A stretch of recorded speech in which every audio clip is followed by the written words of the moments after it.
దేవుని నామానికి ప్రత్యేకమైన వందనాలు. పాత నిబంధన మన ఈ క్లాసెస్లో ఆల్రెడీ 4-5 సెక్షన్లు మనకి అయిపోయాయి. అందులో మనకి బైబిల్ ఇంట్రడక్షన్ గురించిన విషయాలు, అలాగే పాత నిబంధన గురించిన విషయాలు మనం చూస్తున్నాం. అలాగే ఆదిలో దేవుడు మనుషుల్ని ఎలాగా తయారు చేసుకున్నాడు, వాళ్ళతో ఎలాంటి సంబంధాలు కలిగి ఉన్నాడు అన్న విషయాలు కూడా మనం చూస్తున్నాం మొదటి సెక్షన్లో. ఇంకా ఆదికాండం నుంచి మలాఖీ గ్రంథం వరకు కూడా ఉన్న వివరణలు చాలా చక్కని రీతిగా మనం చూస్తున్నాం. ఈ దినాన్ని దేవుడు కుటుంబాన్ని ఎంచుకుని తన ప్రణాళికల గురించిన విషయాలు బైబిల్ గ్రంథంలో ఎలాగ మనకి రాయించి ఉంచాడు అన్న విషయాలు మనం నేర్చుకున్నాం. దేవుని ప్రణాళికలో దేవుడు కుటుంబాలని ఎంచుకుని ఆ కుటుంబం ద్వారా అందరినీ కూడా ఎంచుకోవడం, ఆ కుటుంబాన్ని ఎంచుకోవడం, దాని ద్వారా రక్షణ ప్రణాళిక, దేవుని ప్రణాళిక ఎలా కొనసాగించాడు అన్న విషయాలు. ఇందులో ముఖ్యంగా మన థర్డ్ లెసన్, మన ఓల్డ్ టెస్టిమెంట్ నుంచి పరిచయం నుంచి 3వ పాఠం దేవుడు కుటుంబము ఎన్నుకుంటా అధ్యాయం 3వ అధ్యాయం నుంచి ఉన్న విషయాలు మనం చూస్తున్నాం. ఆది కాండంలోనే రక్షణ ప్రణాళిక గురించిన విషయాలు మనం చూసాం. దేవుడు చక్కని రీతిగా మనుషుని తన పోలికలో చేసుకోవడం, తన స్వరూపాన్ని ఇవ్వడం, నిత్యము తనతోనే ఉండాలని దేవుడు కోరుకోవడం, ఎంతో చక్కగా ఎంతో ప్రేమతో చేసుకున్న మనిషి చేసుకున్న కొంతకాలంకే దేవుని నుంచి దూరం అయిపోవడం, దేవుని ప్రసన్నత అంతా కూడా వాడికి ఇచ్చిందంతా కూడా వీళ్ళు పోగొట్టుకోవడం, శాతాను మాట విని వీళ్ళు పోగొట్టుకోవడం, దేవుని నుంచి అతి త్వరగానే వాళ్ళు దూరం అయిపోవడం అన్న విషయాల గురించి చూసి దేవుడు ఎంతో సంతాపడి వాళ్ళు మళ్ళీ తిరిగి తెచ్చుకోవాలి అన్న విధానంలో ఎవరైతే తప్పిపోయారో, ఆదాము అవ్వ తప్పిపోయారు, దాని తర్వాత ప్రజలందరూ కూడా దాని తర్వాత వచ్చిన తర్వాత కూడా దేవుని నుంచి దూరం అయిపోయింది. కానీ వీళ్ళు తప్పిపోయిన జనాంగాన్ని మళ్ళీ దేవుని దగ్గరికి తీసుకురావాలనే ప్రణాళిక ఆదిలోనే వేశాడన్న విషయాన్ని కూడా చూసాం. 3వ అధ్యాయంలో, ఆదికాండం 3వ అధ్యాయంలో అన్న విషయం. అంటే దేవుడు చక్కని రీతిగా తప్పిపోయిన మనిషిని మళ్ళీ తిరిగి తీసుకురావడానికి వేసిన ప్రణాళికలు మనం ఆది కాండంలోనే ఆదాము దగ్గరే మనం చూసాం. అంతేకాకుండా ఈ బైబిల్ అంతా కూడా, అంటే పాత నిబంధన అంతా కూడా ఈ తప్పిపోయిన మనిషిని దేవుడు ఎలా వెతుక్కుంటూ వచ్చాడో, ఆ వెతుక్కుంటూ వచ్చి ఆయన ఎలా తన ప్రణాళిక నెరవేర్చాడో, ఎలా నిబంధనలు చేశాడో ఆ విషయాన్ని గురించిన సమాచారమే పాత నిబంధన బైబిల్ అంతా గ్రంథం అంతా కూడా చూస్తున్నాం.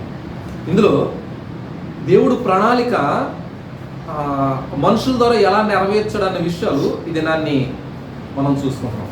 అంటే దేవుడు తప్పిపోయిన వ్యక్తులుగా ఉన్నప్పటికీ, వారు తప్పిపోతున్నప్పటికీ వాళ్ళని మళ్ళీ తన మార్గంలో తీసుకొచ్చి చక్కని మార్గం నిలబెట్టి దేవుడు తనతో సహవాసం చేయాలనే మంచి ఉద్దేశంతో, లేదా దేవునితోనే నిత్యము ఉండాలనే ఉద్దేశంతో ఎలాగ దేవుడు తిరిగి తెచ్చుకున్నాడు అన్న విషయాలు ఈ పాఠంలో మనం నేర్చుకుంటాం.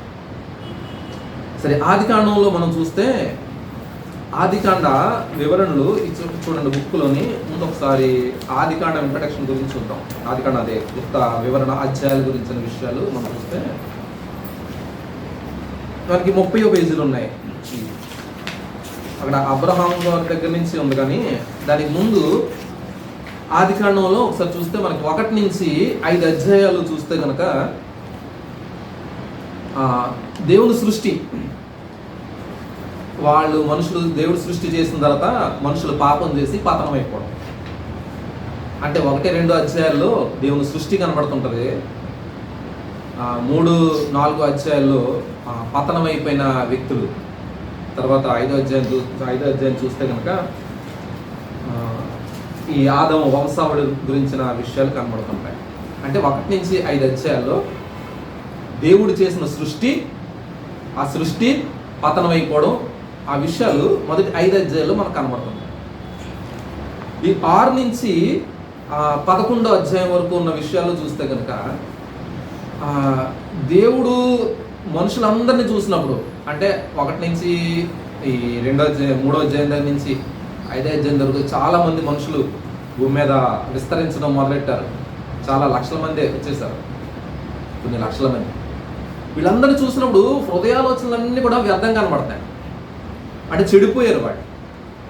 ఆదిలో మొట్టమొదటి నుంచే ఎప్పుడైతే పాపం ఎంటర్ అయిందో ఆదాము అవ్వల దగ్గర, అప్పటి నుంచే హృదయంలో చెడిన పరిస్థితి ఏర్పడిపోయింది. ఆ చెడిన పరిస్థితిని తిరిగి పునరుద్ధరించడానికి దేవుడు ఎన్ని ప్రయత్నాలు చేసినా, ఆ ప్రయత్నాల్లో వీళ్ళు ఎప్పటికప్పుడు ఫెయిల్యూర్ అవుతూనే, అంటే వాళ్ళు సహాయం చేస్తున్నా ఫెయిల్యూర్ అవుతూనే వస్తున్నారు. ఆ కారణం చేత దేవుడి హృదయాల మనుషులందరి హృదయాలు చూసినప్పుడు చెడుతనమాట ఎక్కువైపోయి ఇంకా భరించలేనిది అయిపోయిందన్నమాట. ఆ టైంలో మనుషులందరినీ కూడా సమూలం నాశనం చేసేద్దారు అనుకునే సమయంలో నోవాహు ఒక్కడో చూస్తే నీతిమంతుడుగా కనబడ్డాడు అని చెప్పి నోవాహుని ఎంచుకున్నాడు దేవుడు. ఈ పాఠంలో మనం చూస్తే ఈ 6వ అధ్యాయంలో నోవాహుని ఎంచుకోవడం, అంటే మొత్తం సృష్టి అంతట్లోని, అంటే మనుషులందరిలోని అప్పుడు కొన్ని లక్షల మంది అప్పటికి తయారైపోయినప్పటికీ ఉన్నప్పటికీ, సృష్టి ఆరంభం నుంచి అక్కడ వరకు కొన్ని వందల సంవత్సరాల్లోనే లక్షల మంది తయారైపోయినప్పటికీ వాళ్ళందరూ కూడా దేవునికి దూరంగా అయిపోయిన పరిస్థితుల్లో అంతమందిలో నోవాహు ఒక్కడే దేవుని దృష్టి కంట నీతిమంతుడిగా ఉన్నాడు. భూమి మీద వాళ్ళందరినీ చూసినప్పుడు 6వ అధ్యాయం 9వ వచనం చూస్తే నోవాహు వంశావళి గురించి చూస్తే, నోవాహు నీతిమంతుడును తన తరం వారిలో నిందారహితుడనై ఉన్నాడు. నోవాహు దేవునితో కూడా నడిచినవాడు. ఇంతమంది జనాంగాల్లో దేవునితో కూడా నడిచినవాడు ఎవరు కనబడ్డారంటే ఒకళ్ళే కనబడతారు. ఇందులో ఒక విషయం చెప్పాలి. ఆదాము దగ్గర నుంచి నోవాహు వరకు ఈ 5వ అధ్యాయంలో మనకి వంశావళి కనబడినప్పుడు ఆదాముకి చాలా మంది పిల్లలు పుట్టారు. వాళ్ళు ముగ్గురు పేర్లే కాదు, తన కుమార్తెలు పుట్టారు. తర్వాత వచ్చిన వాళ్ళు కూడా జనాభా చాలా ఉంది, పిల్లలు పుట్టిన వాళ్ళు తర్వాత జనాభా. కాకపోతే ఇందులో ఆదాము వంశావళి ఒకసారి 5వ అధ్యాయం చూడండి. ఆదాము వంశావళి క్రమం ఇదే అని చెప్పినప్పుడు 5వ వచనంలో ఆదాము బ్రతికిన దినములని 900 ఏళ్ళు అని చెప్పి, షేతు అంటే ఆదాముకి మొట్టమొదట పుట్టిన అదే ఈ కైను హేబెలు తర్వాత ఉన్న వంశావళిలో ముఖ్యంగా పేరు కొనబడిన వ్యక్తి ఎవరంటే షేతు. 4వ వచనంలో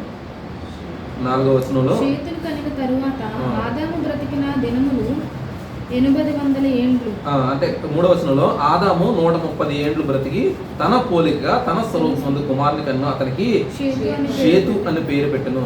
తర్వాత 6వ వచనంలో షేతు 105 ఏండ్లు బ్రతికి ఏనోషుని కనెను. తర్వాత ఏనోషు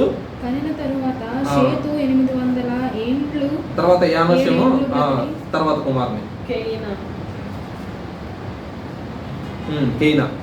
తర్వాత 15వ వచనం కేయినా తర్వాత మహిళ. అలా ఈ వరుసక్రమం వంశావళి మనం చూస్తున్నప్పుడు వీళ్ళు చాలా మంది పిల్లలు ఉన్నారు కదా, వాళ్ళందరినీ మెన్షన్ చేయలేదు అక్కడ.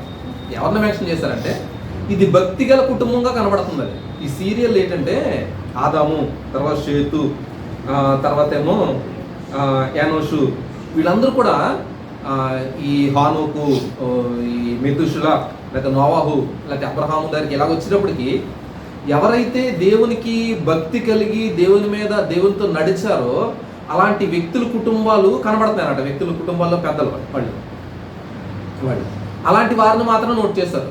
అప్పటికే చాలా మంది, వేల మంది, లక్షల మంది అనుకుంటున్నాం కదా, ఉన్నారు అందరూ. కాకపోతే వీళ్ళు భక్తి కలిగిన కుటుంబం అన్నమాట.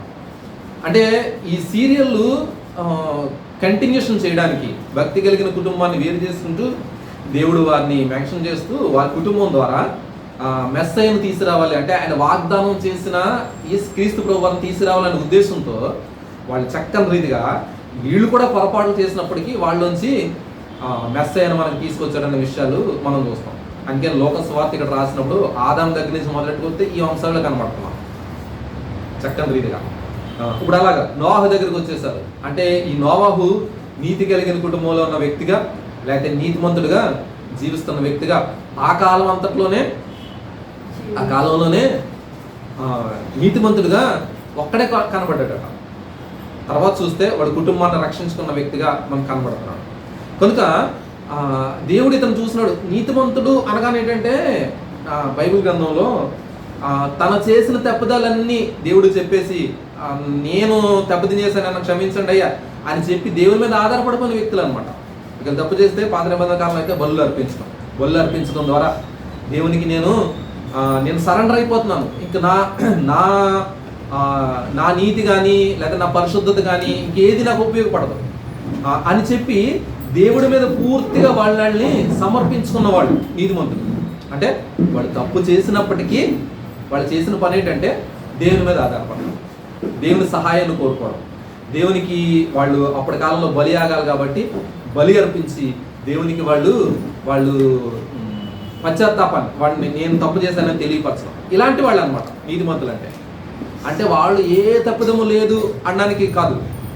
అంటే వాళ్ళు తప్పు చేసినప్పటికీ దేవుని దగ్గరకు వచ్చి ఒప్పేసుకుని క్షమాపణ పొందిన వ్యక్తుల్ని నీతిమంతులు. ఇది పాత నిబంధన ప్రకారం మనం చూస్తాం. ఇప్పుడు ఆ తోవకు చెందినోడు నోవాహు. అందుకని నోవాహు ఆ తరం వారి అందరిలో కూడా చూస్తే కనుక నీతిమంతుడిగా ఉన్నాడు. ఇప్పుడు ఆ తరం నుంచి అప్పుడు 6 నుంచి 11 అధ్యాయాలు చూస్తే కనుక ఆ నోవాహుని ఎంచుకోడు చక్కని రీతిగా. నోవాహు ఆ కుటుంబాన్ని రక్షించడానికి వాడని తయారు చేయమంటాం. వాడ చాలా సంవత్సరాలు పట్టింది. ఆ వాడని తయారు చేయమంటాం. ఆ వాడ తయారు చేసిన తర్వాత ఎవరు వస్తారో లెక్కించుకోమన్నాం. ఎవరు రాకపోతే వీళ్ళ కుటుంబం ఒక్కటే. నోవాహు వాళ్ళు కుటుంబం, వాళ్ళు 3 పిల్లలు, 3 భార్యలు, నోవాహు భార్య, వీళ్ళు మాత్రం అందులో రక్షించబడ్డాం. ప్లస్ జంతువులు, భూమి మీద ఉన్న జంతువులన్నింటినీ రక్షించడం ద్వారా ఈ 6 నుంచి 11 అధ్యాయాలు మనకి కనబడుతుంటాయి. ఈ అధ్యాయాల్లో దేవుడు ప్రణాళిక నెరవేర్పు ఎలాగంటే ముఖ్యంగా దానికి రావడం. నోవాహుని అంతమంది జనాల్లో అందరూ పాడైపోయినప్పుడు నోవాహుని ప్రత్యేకించి దేవుడు ఎంచుకోవడం, ఆ ఎంచుకున్న ఈ నోవాహు ద్వారా మళ్ళీ వారి తరాలని కంటిన్యూ చేసుకురావడం అనేది మనకు కనబడుతుంది. ఇది ఈ కొనసాగింపు 11 అధ్యాయం వరకు కొనసాగింపు ఎలా జరుగుతుందంటే నోవాహు దగ్గర నుంచి వాళ్ళ కుమారులు అలాగా మన కంటిన్యూ చూస్తే కనుక అబ్రహాం వరకు కూడా మనకు కొనసాగుతూ ఉంది. ఇప్పుడు ఒక్కసారి చూద్దాం. ఇది ఈ అబ్రహాం దగ్గర నుంచి వంశావళి ఇక్కడ మీకు 30వ పేజీలో మనకు కనబడుతుంటుంది. 30వ పేజీ అక్కడ తీసి దగ్గర పెట్టుకోండి ఒకసారి. మళ్ళీ తర్వాత ముందుకు వెళ్దాం. మళ్ళీ దీని గురించి తెలియపరుస్తున్నాం కాబట్టి అక్కడ చూసుకుని ముందుకు వెళ్ళిపోతాం. తర్వాత అభ్యాసం అని ఉంది కదా, 30వ పేజీలో అభ్యాసం అబ్రహాం గురించిన వర్ణన. ఆదికాండం 12వ అధ్యాయం దగ్గర నుంచి అక్కడ 25వ అధ్యాయం 18వ వచనం వరకు అబ్రహాం గురించి ఉంటుంది. అక్కడ ప్రింటింగ్ మిస్టేక్ పడింది, అది కరెక్ట్ చేసుకోవాలి. 12వ అధ్యాయం దగ్గర నుంచి అంటే ఇప్పుడు 11వ అధ్యాయం వరకు చూసుకున్నాం కదా. ఇప్పుడు 1 నుంచి 5 అధ్యాయాలేమో ఆదిలో సృష్టి, దేవుడు సృష్టించడం, అన్నిటిని సృష్టి, మానవుడు సృష్టి, వాళ్ళు పతనం అయిపోవడం.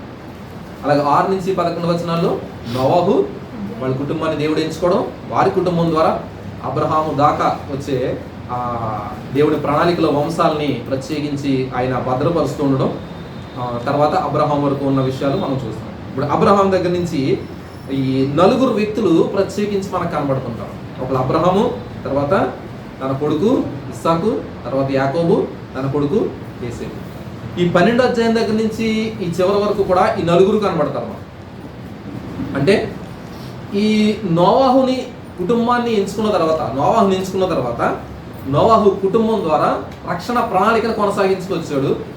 ఈ రక్షణ ప్రణాళిక కొనసాగడం అబ్రహాం మళ్ళీ ఈ చివరికి వచ్చాడుకి 12వ అధ్యాయం దగ్గరకు వచ్చాడుకి అబ్రహాముని ఎంచుకుని అబ్రహాముని మళ్ళీ ఆ జనాంగం నుంచి బయటికి తీసుకొచ్చి అక్కడ మళ్ళీ ప్రత్యేకమైన జనాంగంగా చేస్తానని మళ్ళీ అబ్రహాం దగ్గర వాగ్దానాలు ఇచ్చాడు. అంటే నోవాహు తర్వాత అబ్రహాం.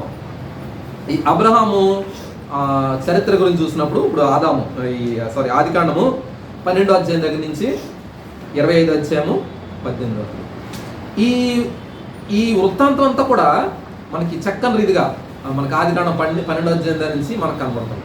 ఒక్కసారి 12వ అధ్యాయం కూడా తీసి మీరు దగ్గరెట్టుకున్నట్లయితే ఈ వృత్తాంతం గురించిన విషయాలు మనకు కనబడతాయి. అప్పుడు 3వ అధ్యాయంలో ఇప్పటి వరకు చూసుకున్న విషయాలన్నీ కూడా ఈ దేవుని కుటుంబాన్ని ఎంచుకోవడం అన్న విషయాలు 24, 25, 26 పేజీల్లో 25వ పేజీల్లో మనకి కనబడుతుంటాయి. సైడ్ ఎడిటింగ్తో పాటు నోవాహు వాళ్ళ కుటుంబం గురించిన విషయాలు ఇవన్నీ. సో అబ్రహాం గురించిన విషయాలు అబ్రహాం దగ్గరకు వచ్చాం కదా. 12 నుంచి ఎంతవరకుని ఆదికాండం 12వ అధ్యాయం నుంచి 25వ అధ్యాయము 18వ వచనం అక్కడ వరకు ఉన్న విషయాల్లో అబ్రహాం గురించి 25వ పేజీ. ఈ అబ్రహాముని ఆదికాండం కూడా 12వ అధ్యాయం తీసి దగ్గర ఈ నోవాహు ద్వారా వచ్చిన ఆ వంశావళిలోంచి ఇప్పుడు అబ్రహాం వచ్చాడు. ఈ అబ్రహాముని కూడా వీళ్ళలోంచి ఎంచుకుని అబ్రహాముని ప్రత్యేకించి దేవుడు ఎంచి తనని ప్రత్యేకించి తనని తన కుటుంబం ద్వారా ఆ దేవుడు రక్షణ ప్రణాళిక కొనసాగింపు మనం అక్కడి నుంచి కనబడతాం. ఈ వ్యక్తుల గురించి రాయడం అనేది చక్కని రీతిగా మనం బైబిల్ గ్రంథంలో చూసినప్పుడు ఉట్నే రాయలేదు. ఈ లోక సువార్తికుడు రాసింది ఏంటంటే అందరికీ రక్షణ కావాలి, అందరూ మార్గం పొందాలి, భూమి మీద ఉన్న వాళ్ళందరికీ కూడా రక్షణ కావాలి కదా. ఈ రక్షించడానికి యేసుక్రీస్తు ప్రభు వారిని ఏదైతే వాగ్దానం ఇచ్చాడో దేవుడు ఆదికాండంలో, ఆ వాగ్దానాన్ని నెరవేర్పుగానే ఈ కుటుంబాలను ఎంచుకోవడం, ఆ కుటుంబాల నుంచి వాళ్ళందరి ద్వారా ఒకరి ద్వారా దేవుడు ఎలా కార్యాలు జరిగించాడు అన్న విషయాలే ఈ పాత నిబంధన అవ్వచ్చు, కొత్త నిబంధన అవ్వచ్చు, ఈ చరిత్రే ఇదంతా కూడా. అంటే మనకు అర్థం అవ్వడానికి మనకి భాగాలుగా, అధ్యాయాలుగా, గ్రంథాలుగా విడదీసి మనం అర్థం చేసుకుంటున్నాం. కానీ ఇదంతా కూడా రక్షణ ప్రణాళిక. టోటల్ ఆదికాండం దగ్గర నుంచి కూడా అంతా కూడా విమోచన ప్రణాళిక, రక్షణ ప్రణాళిక. దేవుడు తన ప్రజలు మనందరి గురించి, ఇప్పుడు మన గురించి కూడా ఆయన ప్రణాళిక అప్పటి నుంచి వేసిన ప్రణాళిక అందరి గురించి ఎంచుకుని ఎలా జరిగించాడు అన్న విషయాలు ఈ గ్రంథంలో మీరు కంటిన్యూషన్ అవుతుండగా మనం ఎక్కువగా అదే చూస్తూ ఉంటాం, ఆయన ప్రణాళిక గురించిన విషయాలు అంటాం. సరే, ఇప్పుడు అబ్రహాం దగ్గరికి వచ్చినప్పటికీ అబ్రహాము 12వ అధ్యాయం చూడండి ఒకసారి. యెహోవా నీవు లేచి ఆదికాండం 12వ అధ్యాయం. నీ దేశము నుండి, నీ బంధువుల యొద్ద నుండి, నీ తండ్రి ఇంట నుండి బయలుదేరి నేను నీకు చూపించు దేశమునకు వెళ్ళుము. నిన్ను గొప్ప జనముగా చేసి నిన్ను ఆశీర్వదించి నీ నామమును గొప్ప చేసేదను. నీవు ఆశీర్వాదముగా నుండువు. నిన్ను ఆశీర్వదించు వారిని ఆశీర్వదించెదను, నిన్ను దూషించు వారిని శపించెదను. భూమి యొక్క సమస్త వంశముల నీ యొద్ద నుండి ఆశీర్వదింపబడునని అబ్రాముతో అనగా, యెహోవా అతనితో చెప్పిన ప్రకారము అబ్రాము చేసెను. లోతు అతనితో కూడా వెళ్ళెను. ఇప్పుడు ఈ అబ్రహాం దగ్గరకు వచ్చేటప్పటికి అబ్రహాం 12వ అధ్యాయం దగ్గరకు వచ్చింది. నోవాహు వంశావళి నుంచి వచ్చిన అబ్రహాముని దేవుడు ఎంచుకోవడం, ఈ ఎంచుకున్న అబ్రహాము ద్వారా ఈ రక్షణ ప్రణాళిక కొనసాగింపు మనం ఇక్కడ చూస్తాం. అబ్రహాం దగ్గర నుంచి రక్షణ ప్రణాళిక కొనసాగింపు. ఈ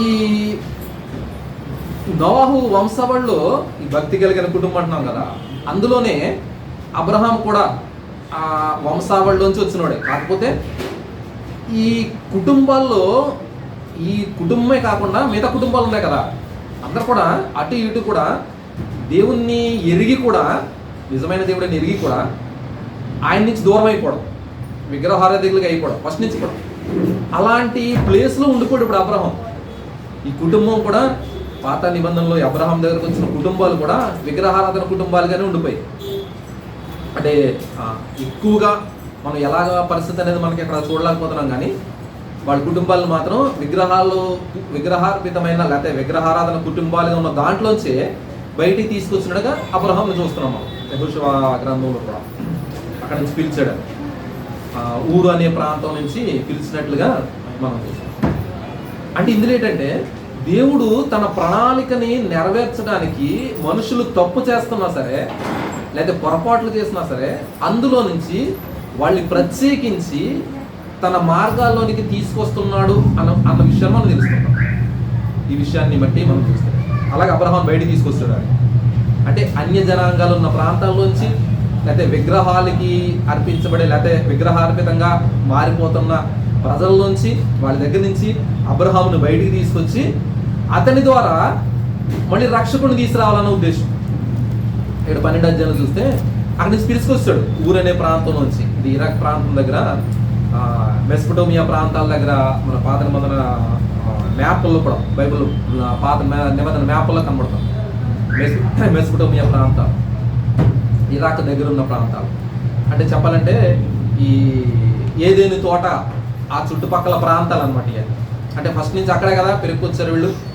బొబులోను ప్రాంతం ఇవన్నీ కూడా ఆ ప్రాంతాల దగ్గరికి సంబంధించి. ఆ చోటు నుంచి బయటికి తీసుకొచ్చేసి అతనికి వాగ్దానం ఇచ్చాడు.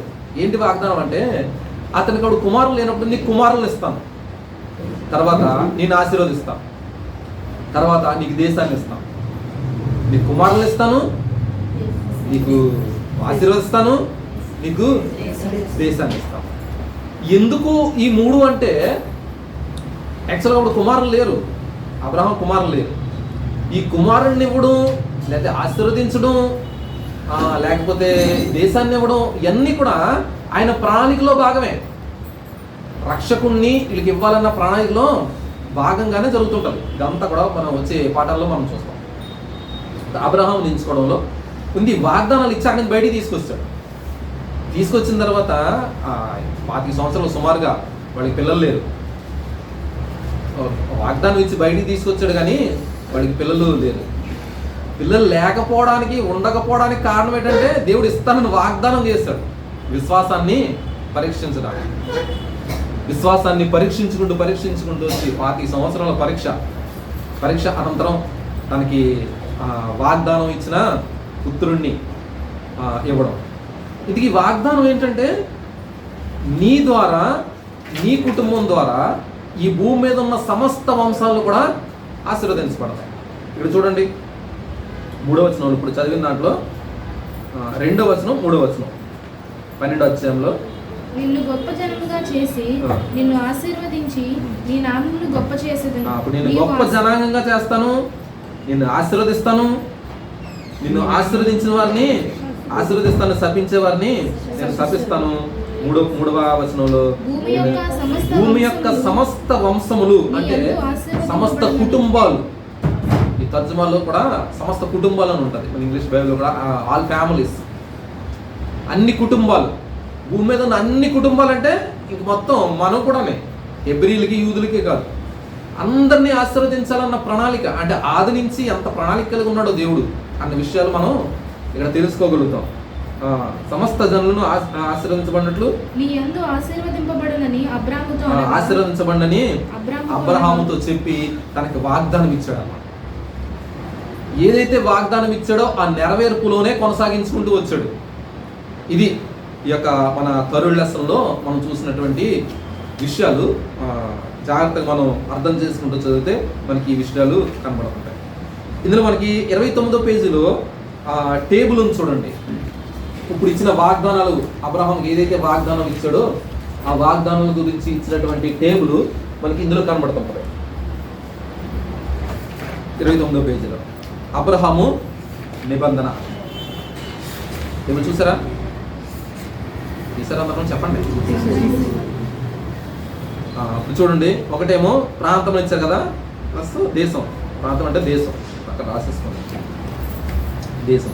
రెండోదేమో అక్కడ ఇచ్చిన నిబంధనకి లేకపోతే ఇచ్చిన వాగ్దానాలు అనమాట. దేవుడు నిబంధన చేశాడు, నీకు ఇస్తానని చెప్పేసి.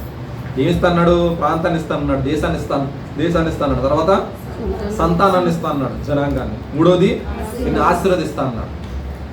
ఈ 3 కూడా ఇక్కడ మనకు కనబడుతున్నాయి. ఈ ఆది కాండంలో ఈ 3 ఎక్కడెక్కడ కనబడుతున్నాయో ఈ రెఫరెన్స్లు కూడా మనకు అన్నీ కూడా మనకు కనబడుతున్నాయి. చూడండి 12వ అధ్యాయంలో ఇప్పుడు 1 నుంచి 3 వచనాల వరకు చదువుకున్న విషయాల్లో మనకి సంతానం గురించిన వాగ్దానాలు, ఆశీర్వాదానికి గురించిన వాగ్దానాలు మనకు కనబడుతుంది. అలాగే 13వ అధ్యాయము చూడండి, అది 13, 15 ఉన్నాయి కదా, అది అధ్యాయాలు అనమాట. వచనాలు అక్కడ రాయలేదు, కింద రాశారు. 13వ అధ్యాయం ఒకటి, 15వ అధ్యాయం ఒకటి, 17వ అధ్యాయం ఒకటి, ఆ పైన ఉన్న టైటిల్లో అవి కింద రెఫరెన్స్లు మనకు కనబడుతుంది. ఇప్పుడు చూడండి 13 అధ్యాయము 14-15 వచనంలో చూస్తే అక్కడ ఒకసారి చదవండి అక్కడ ఇప్పుడు. లోతు అబ్రహామును విడిచిపోయిన తరువాత యెహోవా, ఇదిగో నీ కన్నులెత్తి నీవు ఉన్న చోటు నుండి ఉత్తరపు తట్టు, దక్షిణము తట్టు, తూర్పు తట్టు, పరమట తట్టును చూడుము. ఎందుకనగా నీవు చూచుచున్న ఈ దేశమంతటిని నీకును నీ సంతానమునకును ఈ దేశమంతటిని నీకును నీ సంతానానికి సదాకాలము. ఇప్పుడు కూడా వాళ్ళే ఉన్నారు కదా, ఇప్పుడు ఇశ్రాయేల్ దేశం అదే. ఇప్పుడు ఇశ్రాయేల్ దేశం అంటే అదే ఈ సదాకాలం దేవుడు ఇచ్చేశాడు, దేవుడు ఇచ్చిన దేశం. తర్వాత 13 అధ్యాయం 16 వచనంలో మరియు నీ సంతానమునకు నీ భూమి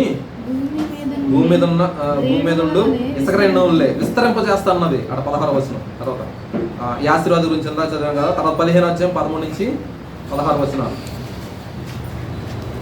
అక్కడ నిబంధన చేసినప్పుడు 15 అధ్యాయం 13-16 వచనాల్లో నీ సంతానము తనదగిన పరదేశంలో ఉంటారు, తర్వాత వాళ్ళకి శ్రమ పెడతారు, వాళ్ళు మిక్కిలి ఆస్తి గలవారే అక్కడి నుంచి వస్తారు, తర్వాత ఈ దేశాన్ని అంతటినే వాళ్ళకి ఇస్తాను.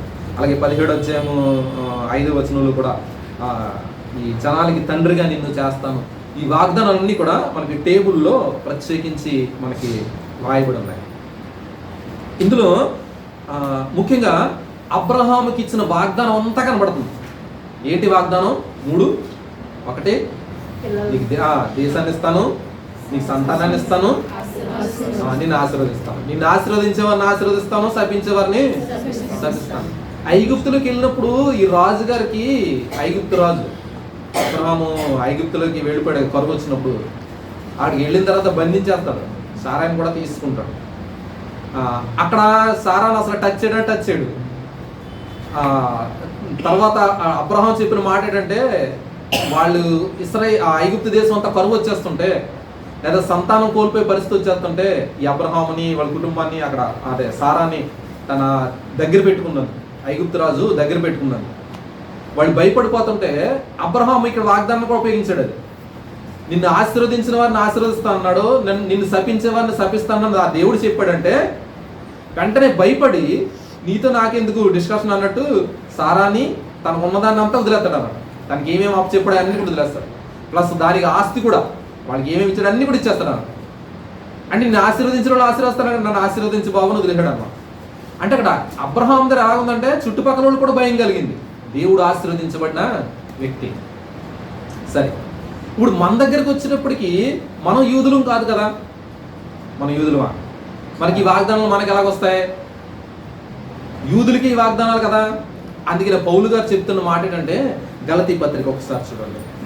గలతీ పత్రిక 3వ అధ్యాయము చివరి వచనం 29వ వచనం. మీరు క్రీస్తు సంబంధులైతే ఆ క్షణమందు అబ్రహాం యొక్క సంతానమై ఉండి వాగ్దాన ప్రకారము వారసులై ఉన్నారు.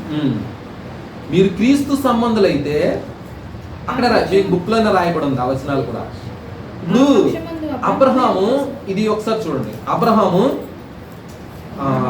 వంశావళిలోంచి వచ్చిన వాళ్ళు యేసుక్రీస్తు ప్రభువారు. అంటే యేసు ప్రభువారు ఎవరు? ఏ వంశం నుంచి వచ్చినాడు? అబ్రహాం వంశం నుంచి వచ్చినాడు. అంటే అబ్రహాముని దీవించి నీ సంతానం ద్వారా సమస్త జనులను ఆశీర్వదిస్తా అన్నాడు. అలాగే యేసుక్రీస్తు ప్రభువు వచ్చాడు, యేసు ప్రభువారి ద్వారా ఆశీర్వాదం కదా. ఇప్పుడు ఈ ఆశీర్వాదాలు మనకు ఎలాగ వస్తాయంటే, ఇప్పుడు యేసుక్రీస్తు ప్రభువారిని ఎవరు అంగీకరించారో వాళ్ళందరూ యేసు ప్రభువారు కుమారులు కుమార్తెలు. ఎలాగా? వాక్యం చెప్తుంది యోహాను సువార్తలో 1వ అధ్యాయంలో చెప్తున్న మాట ఏంటంటే 11వ వచనం ఉంటుంది కదా, తన్ని ఎందరు అంగీకరించారో వాళ్ళందరినీ తన కుమారులుగా కుమార్తెలుగా చేసుకుంటాం. ఇప్పుడు మనం విశ్వసించే యేసు ప్రభువారిని దేవుని కుమారులు కుమార్తెలు అయిపోయాం. ఇప్పుడు యేసుక్రీస్తు ప్రభువారేమో ఎవరి వంశావళి? అబ్రహాం వంశంలో నుంచి వచ్చాడు. ఇప్పుడు మనమేమో ఇప్పుడు ఆ వంశంలో నుంచి దత్తపుత్రులుగా వెళ్ళిపోయాం. ఇప్పుడు మనం ఎవరమే? ఇప్పుడు మనం కూడా ఈ ప్రకారంగా చూస్తే, పౌలు గారు లాజిక్, ఈ ప్రకారంగా చూస్తే మనం కూడా అబ్రహాం సంతానమే. మనకు కూడా ఈ ఆశీర్వాదాలన్నీ మనయే. ఇది ఇప్పుడు ఈ ఆశీర్వాదాలు, ఆది కాండంలో ఇచ్చిన ఆశీర్వాదాలు మనకి సంక్రమించేశాయి యేసుక్రీస్తు ప్రభువారి ద్వారా, ఆయన విశ్వసించడం ద్వారా. ఇది ఈ పాఠంలో మనం తెలుసుకోవలసిన విషయాలు. ఇందులో దీని కంటిన్యూషన్లో, ఈ లెసన్లో, ఈ వంశావళి అభివృద్ధిలో అబ్రహాం దగ్గర నుంచి ఎలాగ అభివృద్ధి అయింది ఆదికాండం చివరి వరకు చూస్తే ఈ 30వ పేజీలో చూసినట్లయితే అబ్రహాము గురించి చూస్తాం కదా. ఇప్పుడు 12వ అధ్యాయం నుంచి 25వ అధ్యాయం 18వ వచనం వరకు. తర్వాత ఇస్సాకు గురించి చూస్తే ఇస్సాకు ఎక్కడ ఆపామో అక్కడి నుంచే 25వ అధ్యాయము 19 నుంచి ఇస్సాకు గురించిన విషయాలు 19 దగ్గర నుంచి 27వ వచనం వరకు 27వ అధ్యాయం వరకు మనకు కనబడుతున్నాం. 25వ అధ్యాయము 19వ వచనం నుంచి 27వ అధ్యాయం వరకు. తర్వాత యాకోబు గురించి 27 నుంచి 36 వరకు. ఇది రాసేసుకోండి, అక్కడ మీకు సింపుల్గా మీరు ధ్యానం చేసుకోవడానికి అవకాశం. యాకోబుదేమో 25వ అధ్యాయం 19 నుంచి 27వ అధ్యాయం వరకు. తర్వాత యాకోబు గురించి వివరణ 27వ అధ్యాయం దగ్గర నుంచి 36 వరకు. అంటే 26లో ఇస్సాకు ఎండ్ అవుతాడు, అందులోనే ఇంక్లూడింగ్ కలిసి తన కుమారుడు యాకోబు గురించిన వివరాలు మనకి అక్కడ కనబడుతుంది. తర్వాత యోసేపు గురించి 37వ అధ్యాయం దగ్గర నుంచి 50వ వచనం వరకు. యోసేపు 37 దగ్గర నుంచి 50వ వచనం వరకు ఉన్న విషయాల్లో యోసేపు. ఇందులో మనం ముఖ్యంగా తెలుసుకునేది ఏంటంటే, ఇప్పుడు అబ్రహామును ఎంచుకున్నాడు, నీ ద్వారా, నీ వంశం ద్వారా, లేదా నీ కుటుంబం ద్వారా, నీ వంశాల ద్వారా రక్షకుని పంపిస్తాను అన్న వాగ్దానం అక్కడే ఇవ్వబడింది. అందుకనే కొత్త నిబంధనలో ఉన్న పత్రికారులందరూ కూడా, రాసిన వాళ్ళందరూ కూడా, శిష్యులందరూ కూడా దాన్ని క్లియర్గా తెలిసిన వాళ్ళుగా నీ సంతానం ద్వారా వచ్చింది అని గల్తీ పత్రికలు అవ్వచ్చు, పౌలు గారు పత్రికలు వివరించేటప్పుడు అవ్వచ్చు, ఒక్కడి గురించే వివరించారు అన్నట్టు యేసు ప్రభు వారి గురించి టార్గెట్ చేశారు. అందరి గురించి చెప్పలే. ఎందుకంటే అందరినీ రక్షించేవాడు, అందరినీ ఆశీర్వదించేవాడు, రక్షించేవాడు యేసుక్రీస్తు ప్రభు వారే కనుక ఆయన గురించే వాగ్దానం ఇవ్వబడింది అన్న విషయాలు పత్రికలో ఉన్న వాళ్ళందరూ కూడా, కొత్త నిబంధనల వాళ్ళు కూడా ఒప్పుకుని రాసినటువంటి విషయాలు మనం చూస్తాం పత్రికల్లో కదా. కనుక ఈ అబ్రహాము ద్వారా ఇస్సాకుని ఎంచుకోవడం, ఇస్సాకు తర్వాత యాకోబు తర్వాత యోసేపు, ఈ చరిత్రలు మనం చూడడం ద్వారా దేవుడు తన ప్రణాళికల్ని ఎలాగా 1 by 1 చేసుకుంటూ వచ్చాడు అన్న విషయాలు మనం చూస్తాం. అబ్రహాం తర్వాత ఇస్సాకు తర్వాత యాకోబు కూడా చాలా పొరపాట్లు చేశాడు, తప్పులు చేశాడు. అయినప్పటికీ వాగ్దానం ఇచ్చిన వాడు ఎవరు? దేవుడు. మాట తప్పనివాడు.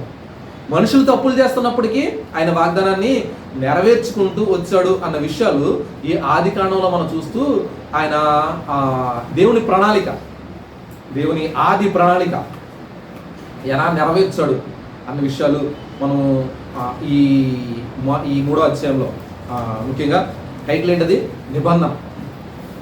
నిబంధన చేసిన అంటే ఎంచుకున్న కుటుంబం, నోహు కుటుంబాన్ని ఎంచుకోవడం, తర్వాత అబ్రహాం కుటుంబాన్ని ఎంచుకోవడం, తర్వాత వారి ద్వారా వారి సంతానంలో వచ్చిన యేసుక్రీస్తు ప్రభువారి ద్వారా మనందరినీ కూడా రక్షించాడు అన్న విషయాల్ని మనం.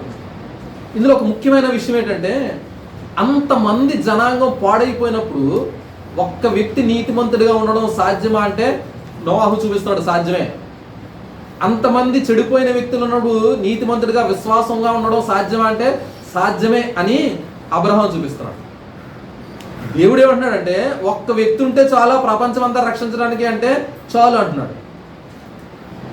నోవాహును చూస్తే ఒక్క నీతిమంతుడు ఉంటే కుటుంబం ద్వారా రక్షణ ప్రణాళిక కొనసాగించేశాడు. అబ్రహాం దగ్గర చూస్తే విశ్వాసం కలిగిన ఒక వ్యక్తి ఉంటే చాలా రక్షణ ప్రణాళిక అంటే చాలు అని కొనసాగించేశాడు. అంటే వాళ్ళ విశ్వాసం ద్వారా, వాళ్ళ నీతి ద్వారా రక్షణ కార్యం కొనసాగించుకుంటూ వెళ్తున్నప్పుడు మనం నేర్చుకోవాల్సింది ఏంటంటే, మనం నీతిగా ఉన్నప్పుడు అనేకులు రక్షించగలుగుతాం, అనేకుల్ని దేవుని దగ్గరికి తీసుకురాగలుగుతాం. నా ఒక్కడితోనే పని అయిపోద్దా అంటే చాలంటాడు దేవుడు, చాలంటాడు. నీ ఒక్కడితోనే పని చేసేయాలంటే నేను చేస్తానంటాడు ఆయన. ఎందుకంటే ఆయనకు అసాధ్యమైంది ఏది లేదు. నీ ఒక్కడి ద్వారా నీ కుటుంబాన్ని రక్షిస్తాడు, నీ గ్రామాన్ని రక్షిస్తాడు, లేకపోతే నువ్వు ఎక్కడ అడుగు పెడుతున్నావో ఆ ప్రాంతం అంతా కూడా దేవుడు రక్షిస్తాడు. ఎందుకంటే దానికి నిదర్శనం ఇయ్యే. ఒక్క వ్యక్తి ద్వారా, విశ్వాసవంతుడి ద్వారా, అబ్రహాం ద్వారా ఆ ప్రాంతంలోనే కాదు మొత్తానికి ఈ మన ఇప్పుడు వరకు లేకపోతే ఈ సృష్టి ఉన్నంత వరకు ఉన్న వాళ్ళందరినీ కూడా ఎలాగ రక్షణ ప్రణాళికలో నడిపించుకుంటూ వచ్చాడో ఈ విషయాలు ఆదికాండ వివరణ మనకి తెలియపరుస్తున్నాయి. ఒక వ్యక్తి ఎంత చక్కని రీతిగా దేవునికి విధేయత చూపించడం, విశ్వాసం చూపించడంలో అబ్రహాం జీవితం నుంచి, లేకపోతే ఈ నోవాహు జీవితం నుంచి, లేకపోతే వాళ్ళ పితరుల్లో షేతు దగ్గర నుంచి, లేకపోతే హానోకు దగ్గర నుంచి దేవునితో నడిచిన వారు ఉంటున్నారు వీళ్ళు. దేవునితో నడిచిన వ్యక్తులుగా, లేకపోతే భక్తి కలిగిన కుటుంబంగా మన కుటుంబాలు, మన తరాలు కూడా అలాగా లిఖించబడతాయి. వాళ్ళు నిజానికి ఇలా రాసి ఉంచుతారు, బైబిల్ గ్రంథం అయిపోతే మాకు ఇక్కడ గొప్పగా చేస్తారని ఎవరు అనుకుని ఉండరు. అసలు వాళ్ళు తెలియదు అసలు అని. ఆ రాయడం అంటే కూడా ఏంటో తెలియదు. కానీ వాళ్ళ చరిత్ర అంతా కూడా ఇప్పుడు మనకి ఉంచి దేవుడు తన రక్షణ ప్రణాళికలో ఎలా ఉపయోగించుకున్నాడు, వాళ్ళ కుటుంబాలను కూడా ఎలా ఉపయోగించుకున్నాడు, వాళ్ళు చేసిన ప్రతి క్రియ ఎలా చూశాడు అన్న విషయాలు ఈ ఆదికాండ చరిత్రలో దేవుడు ఏర్పరచుకున్న వ్యక్తుల ద్వారా మనకి చూపిస్తున్నాడు. ఇందులో ఒక విషయం ఏంటంటే, ఈ ఆదికాండం రాసేటప్పటికి చాలా సంవత్సరాలు అయిపోయింది. మోషే పుట్టినప్పుడు రాశాడు, అప్పటికే 2000 సంవత్సరాలు దాటేసింది. అంతకాలం అయిపోయిన చరిత్ర, ఆదాం మనసులో ఏముందో, ఏ విధంగా పాపం చేశాడో, లేకపోతే నోహు దగ్గరికి వచ్చినాడు ఎలాగుందో, ఆ ప్రజల జీవితాల్లో ఎలాగుందో, వాళ్ళ మనసుల్లో ఏం ఆలోచించుకుంటున్నాడో, యోధా ఏం ఆలోచించుకుంటున్నాడో, వాళ్ళ కొడుకులు ఎలాగో ఆలోచించుకుంటున్నాడో, వాళ్ళ మనసుల్లో ఏముందో అంతా కూడా దేవుడికి రికార్డ్. ఈ ఆదికాండం చదివినప్పుడు మనం ఆలోచించవలసింది ఏంటంటే, ప్రతి ఒక్కళ్ళ మనసుల్లో ఉన్నది కూడా దేవుడు రికార్డెడ్గా ఉంచుతాడు అన్న విషయాన్ని మనం గుర్తించాలి. ఆదికాండం చదివినప్పుడు 2000 సంవత్సరాలు అయిపోయినప్పటికీ, దాటేసినప్పటికీ 2500 సంవత్సరాలు చిల్లరగా అయిపోయినప్పటికీ వాళ్ళు మనసులో ఆలోచించింది కూడా జాగ్రత్తగా పిన్ పాయింట్గా రాయించి ఉంచాడంటే, మన జీవితంలో ఇప్పుడు ఉంచిన 30, 40, 50 సంవత్సరాల్లో మనం చేసిన చరిత్ర అంతా దేవుడు తెలియదా? మనం చేసిన పనులను దేవుడు తెలుస్తాయా? అందుకనే దేవుడు కనుదృష్టి నుంచి అంట ఎక్కడికి తప్పించుకోలేమంటాడు. 139వ కీర్తనలో దావీదు అసలు నేను ఎక్కడికి వెళ్ళిపోతాను నీ దగ్గర నుంచి, ఒకవేళ రెక్కలు కట్టుకుని ఆకాశంలోకి వెళ్ళిపోయినా, లేదా పాతాళంలోకి దిగిపోయినా నువ్వు అక్కడ ఉంటావు, నీ కనుదృష్టి నుంచి ఎవడో నన్ను ఆపగలడు. ఒకవేళ చీకడ ఉన్న చోటకి వెళ్ళిపోతారంటే అక్కడ కూడా నీ కొళ్ళు నన్ను చూస్తున్నా, ఎక్కడ తప్పించుకోగలం? అందుకనే మన జీవితంలో చాలా జాగ్రత్తగా, చెప్పాలంటే ఒక విధంగా ఒళ్ళు దగ్గర పెట్టుకుని మనం జీవించవలసిన పరిస్థితి ఈ కాలంలో. మరి దేవుడు మనల్ని ఆశీర్వదిస్తాడు, దీవిస్తాడు. ఆయన ఇచ్చిన ఆశీర్వాదాలన్నీ మనకి ఇచ్చేస్తాడు. ఆయన భయభక్తులు కలిగి వారిని ఇప్పుడు విడిచిపెట్టను అంటున్నాడు. ఈ వాగ్దానాన్ని మనకి ఇచ్చాను అని తెలియపరుస్తూ, నిబంధనని ఎలా కొనసాగించాడో తెలియపరుస్తూ, మనకు చక్కని రీతిగా తెలియపరుస్తున్న గ్రంథం ఈ ఆదికాండంలో. మనుషుల్ని ఎంచుకోవడం, అలాగే ఇప్పుడు మనల్ని కూడా ఎంచుకోవడం. మన కుటుంబాల్లో మన కుటుంబాల్లో, మన గ్రామాల్లో ఎవరి రక్షణ పోయినా మనకు రక్షణ ఇచ్చాడు అనుకోండి, మనకు రక్షణ ఇచ్చి మనం ఒక్కడే ఉన్నాం అనుకోండి, మన మీదే బాధ్యత అంతా, వేదవుల బాధ్యత అంతా కదా. ఒకసారి ఆలోచించండి, ప్రార్థన చేయండి, ఇతర వ్యక్తుల గురించి ప్రార్థన చేయాలి, దేవుడి ఇచ్చిన రక్షణ ప్రణాళిక ఎంజాయ్ చేయాలి, మనం ఆనందించాలి. ఆనందిస్తూ ఆయన రక్షణ ప్రణాళిక ఎలాగా మనకి కొనసాగించుకోవచ్చు, మనల్ని ఎంచుకున్నాడు అనే విషయాలు మనం ఆలోచిస్తూ ప్రార్థనాపూర్వకంగా దేవునికి ప్రేమతో, ఆనందంతో ముందుకు కొనసాగే గొప్ప భాగ్యం మనకి ఇచ్చాడని ఎంచి ముందుకు కొనసాగాలి. ఇదండి విమోచన ప్రణాళికలో, లేకపోతే దేవుడు ప్రణాళికలో ఈ ఆదికాండ వివరణలో మనం చూసినప్పుడు ఈ థర్డ్ లెసన్ నుంచి దేవుడు ఎంచుకోవడం, వాళ్ళ ద్వారా రక్షణ పనికి ఎలా కొనసాగించడం విషయం. ఈ రెండో సెక్షన్లోకి వెళ్ళినప్పుడు 4వ లెసన్లో మనం చూద్దాం. 4వ లెసన్లో ఉన్న విషయాలు విమోచన ప్రణాళిక గురించిన విషయాలు. ఏమో నిబంధన చేశాడు, వాగ్దానం ఇచ్చాడు అనే ఈ లెసన్లో చూస్తాం. విమోచన అన్న విషయాలు, అంటే విమోచన అంటే ఎలా రక్షణ కార్యం, ఎలా విమోచించాడు అనే విషయాలు ఇక్కడ మనం చక్కగా చూస్తాం. తర్వాత సెక్షన్ చిన్న బ్రేక్ ఇస్తాం.